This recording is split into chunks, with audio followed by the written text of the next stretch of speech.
Magandang araw mga kaibigan. Bigyan natin ng reaction opinion itong post ng Philippine media.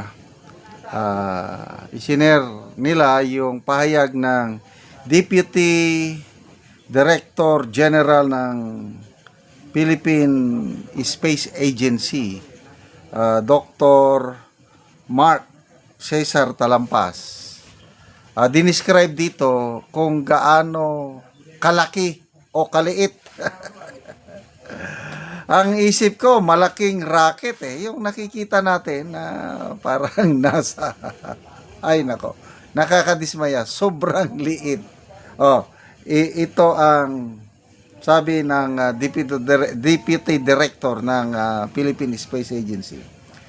So ito pong rocket na ititest natin for the next year ito, 2027. Ang height niya siguro, mga roughly around 10 feet. 10 feet lang, maliit lang. Maliit lang po kumpara doon sa mga rocket na nakikita natin na orbital class. Ay nako. Pinagmayabang, yes!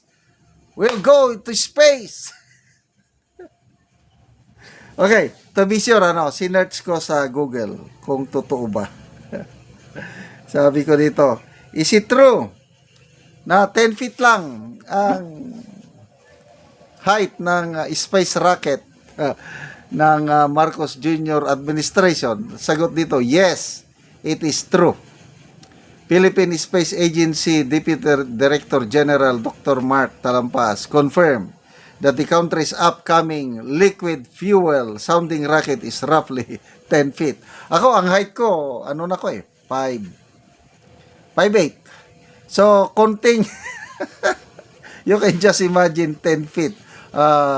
Ang 10 feet, ang alam ko, yung basketball court, yung ring niya mismo, mula sa ground, simento, hanggang doon sa ring, ang alam ko, 10 feet yan. So, ganun lang.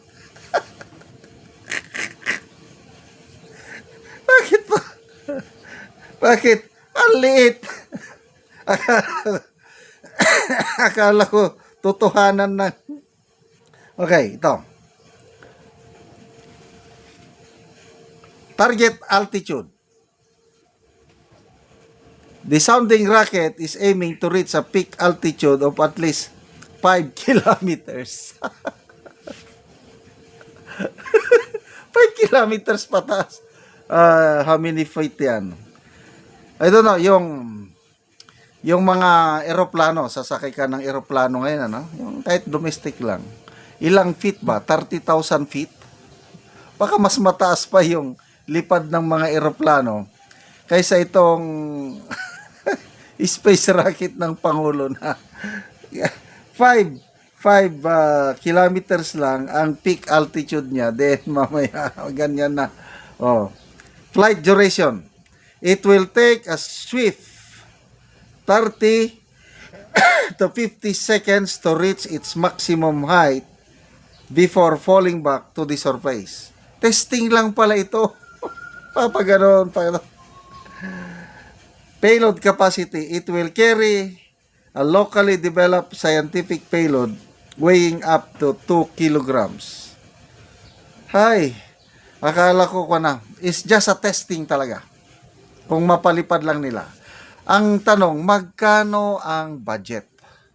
I don't know iba-ibang post na nakikita ko Sa isang post, ang Philippine Space Agency humihingi ata ng 100 million for this testing. Launching next year. 100 million. Kailang ang kabuuang budget ata umabot ng 17.5 billion over the next few years. So, ay, nako. Sige na lang. Pagbigyan na lang natin, marami ang bumabati ko sa space program na ito. Hindi. Si Senator Padilla, sabi niya, baka pwedeng unahin natin ang transportation problems muna tayo dito sa lupa. Hindi nga matapos-tapos yung subway. Tapos gagastusan na naman nila itong milyones, billions para lang sa space. Sounding rocket na yan. O, bullet train, sabi ni Senator Padilla, baka unahin natin mag-develop ng bullet train natin para naman mas mabilis magbiyahe. Sino pang nagsabi? Mga abogado, si Attorney Mike Operario ata, hindi nga natin maayos mga tulay at kalsada. Tapos, space rocket pa. So, si Sas Rugando Sasot naman, hindi niya masyadong pinagtatawanan dahil kailangan daw nating ito. Kailangan natin kung gusto nating balang araw ay aasenso. Kasi kahit mga pobreng nations sa Africa ay they're now venturing on space program like this para pag-gather ng data.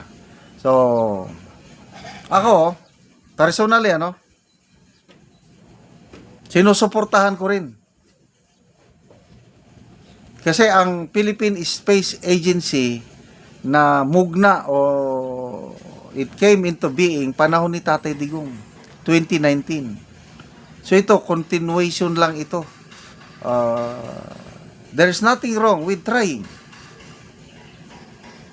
Kung mangarap naman lang tayo, yung mangarap ng total, ang administrasyong ito hanggang 2028 na lang. Pag magpresidente si BP Sara, siya na ang magpapatuloy.